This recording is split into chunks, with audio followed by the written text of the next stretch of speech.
pa ang dapat gawin, unang-una? Siguro the first is really education. Di ba may tinatawag tayong media, information, literacy.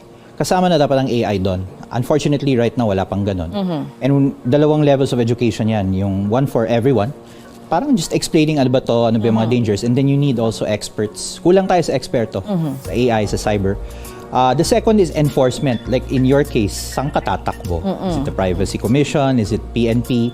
And even they are not necessarily equipped. Kasi wala pa tayong batas na directly addressing AI. May mga congressmen who are, I think, preparing some laws. Oo. May mga na-file ng bills actually. Oo. But we need, I guess, more consultation. Kasi wala nga yung mga practitioners sa mga discussion na yan for the most part. No?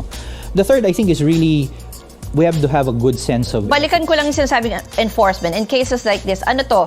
Some are saying it's identity theft or copyright because the name of the network was already used. Anong pwedeng ikaso pag ganito? Well, identity theft and forgery. Those are within the existing cybercrime law. And then, kunyari, merong financial crime na nangyari, nakuhanan ka ng pera, or there was some fraud that was done. Meron naman mga existing laws there.